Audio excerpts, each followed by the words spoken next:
So moving on to the next question. ये question 2024 से है, कॉम्प्लेक्स एनालिसिस का क्वेश्चन है ये।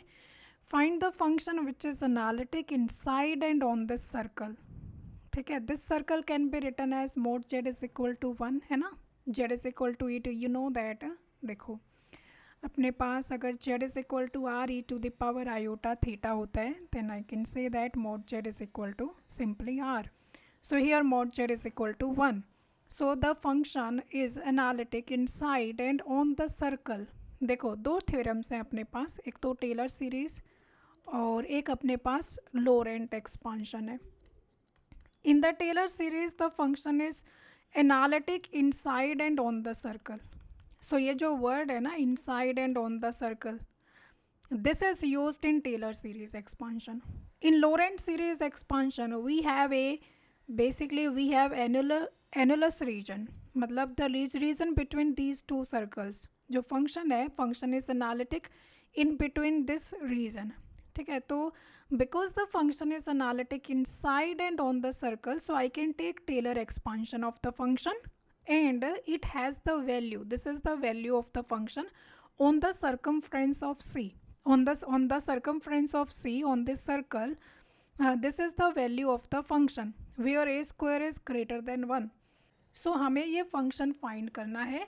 अब आपको लग रहा होगा कि मैम ये तो डायरेक्ट हो जाएगा, इसमें मैं z पुट कर दूंगी. नहीं, if you are doing it the direct way ना, if you put z is equal to e to the power iota theta in this equation, then there is no point of asking this question, है ना. there is no point of fz being analytic inside and on the circle. तो उस case में ये question सिर्फ substitution का हो जाएगा and which UPSC will not ask. Okay, so हमें यहाँ क्या करना पड़ेगा. So basically fz is given to be analytic, fz is analytic inside and on the circle, inside and on the circle mod z is equal to 1. So it implies fz can be expanded. Fz has Taylor expansion, Taylor expansion,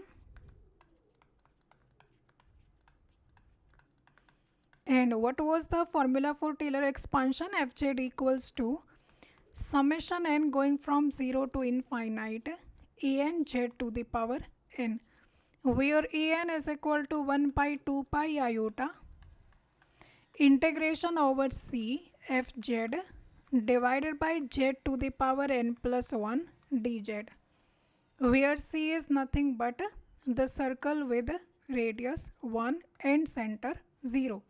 ठीक है, now it is given to us that fz is equal to a square minus 1 cos theta plus iota a square plus 1 sin theta divided by a to the power 4 minus 2a square cos 2 theta plus 1. ठीक है, so this can be written as, I can write it as a square cos theta, taking a square common from this term and this term, a square cos theta plus a square iota sin theta minus cos theta plus iota sin theta and divided by, this is a to the power 4 minus a square into 2 cos 2 theta plus 1. So this is equal to a square into cos theta plus iota sin theta minus its cos theta minus iota sin theta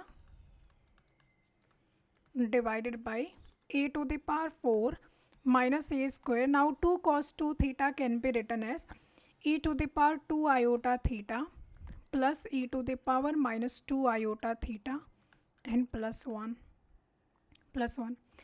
This is equal to a square, isn't it, e to the power iota theta minus, and this is e to the power minus iota theta divided by a to the power 4 minus a square into e to the power 2 iota theta plus e to the power minus 2 iota theta, and there is a plus 1 as well. See, अब आप you can now put a to the power iota theta is equal to z. So isn't it a square z minus 1 by z divided by a to the power 4 minus a square into z square plus 1 by z square plus 1 plus 1. So you take z out from here. So this is equal to, if I take z out from here, so a square minus 1 by z square it is, divided by a to the power 4 minus this is a square z square minus a square by z square and plus 1 ठीक है. Okay, so this is equal to z into a square minus 1 by z square divided by, isn't it a to the power, a square को बाहर लो तो ये हो जाएगा a square minus z square, and if I take minus a square by z square out from here, I mean just 1 by z square out from here, तो ये बच जाएगा a square minus z square. So this is equal to z into a square minus 1 by z square divided by a square minus 1 by z square into a square minus z square. This got cancelled out. So ये आ गया हमारे पास z by a square minus z square. This is equal to z by a square minus z square. So basically our fz is equal to z by a square minus z square. Now see, n can be even as well as it can be odd. So अगर n even हुआ, मान लेते हैं कि n even number है, let's say n is equal to, मान लेते हैं कि 4 के इक्वल है, तो यहाँ 4 पुट करो इंटेग्रल में, 0 to 2 pi, this will be e to the power minus 3 iota theta bracket 1 plus e to the power 2 iota theta by a square plus e to the power 4 iota theta by a square, और यहाँ पर यार e to the power 3 iota theta by a cube. वो तो कोई term ही नहीं है यहाँ पर, ये तो सारे इवन नंबर हैं, ये तो सारे इवन है ना, तो डैश डैश डैश या फिर ऐसे ही लगा लो इसको, है ना, डी थीटा. तो अब जब ये e to the power minus 3 iota theta अंदर जाएगा तो कुछ ना कुछ e to the power k iota theta बचेगा हर टर्म में, e to the power some k iota theta d theta बचेगा हर टर्म में. सो ये ज़ीरो हो जाएगा मेरे पास जब n अगर इवन नंबर हुआ तो. बट अगर n ओड नंबर हुआ, if n is odd, so odd के केस में क्या है ना, n माइनस 1 इवन रहेगा. सो इसका मतलब इनमें से जैसे मैं n को 3 रखूँ, then it will be e to the power minus 2 iota theta, तो वो e to the power minus 2 iota theta second term के साथ मल्टीप्लाई होकर मुझे 1 बाई ए स्क्वायर दे देगा. सो उस केस में एक टर्म डेफिनेटली ऐसी रहेगी जो कि e to the power k iota theta से फ्री रहेगी if I take n to be odd. ठीक है, तो इफ़ n इज़ ओड, क्योंकि यहाँ तो सारे इवन पावर्स है ना, this is 2, this is 4, so inside this bracket every power of e is even, है ना, क्योंकि I was using binomial expansion e to the power 2 iota by a square था यहाँ पर.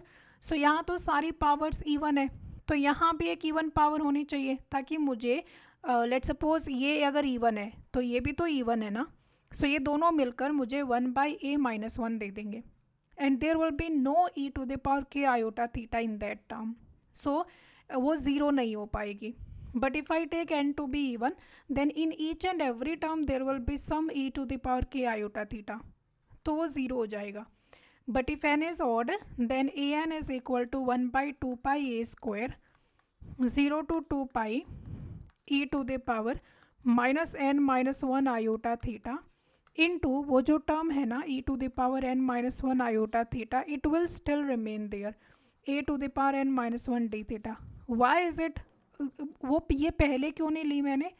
Reason being because this is even, the terms inside the bracket have even power, but if I take n to be even तो n minus 1 तो odd हो जाएगा ना. So if n is odd then n minus 1 will be even and then it will be there. So an is equal to 1 by 2 pi a square 0 to 2 pi, and this is 1 by a to the power n minus 1 d theta d theta. So this is equal to 1 pi 2 pi a square into 2 pi by a to the power n minus 1. 2 pi got cancelled out and it is 1 pi a to the power n plus 1. So it is 1 pi a to the power n plus 1.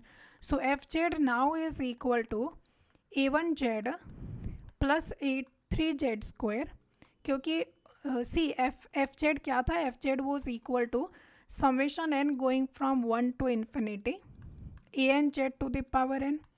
So if I open it, then it is a1z plus a2z square plus a3z cube plus a4z to the power 4 plus up to so on. But I know that a2 is 0, a4 is 0. जो even suffix वाले constants हैं वो तो सारे zero हैं. So this is equal to a1 is equal to, यहाँ से देखो a1 इज इक्वल टू ये, this is for n to be odd.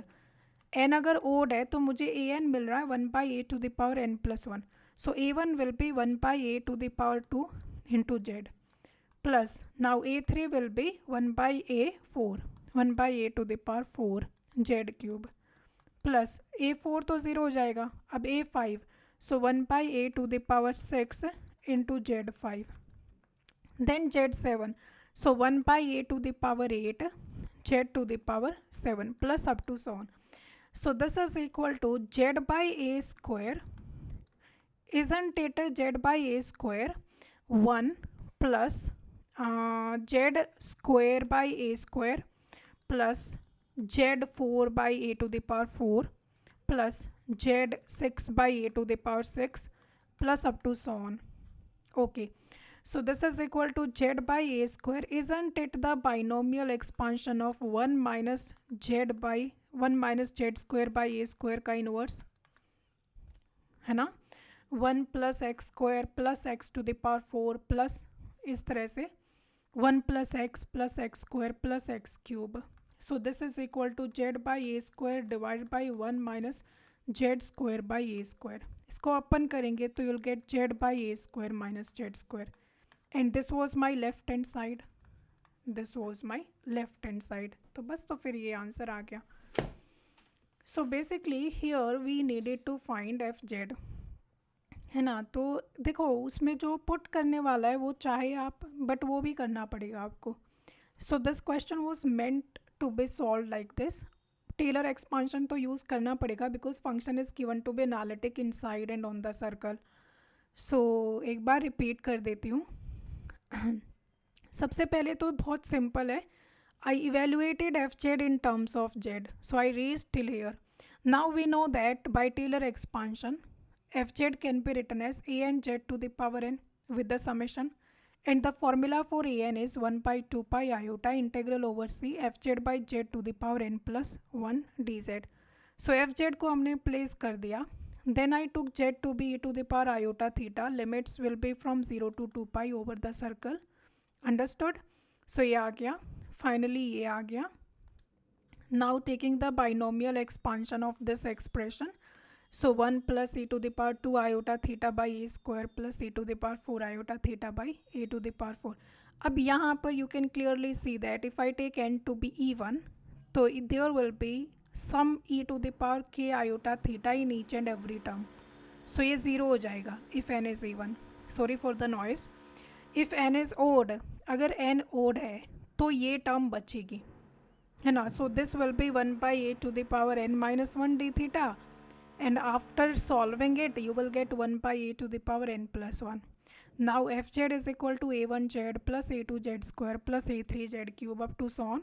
So finally हमने यहाँ पर fz evaluate कर दिया and we got the same.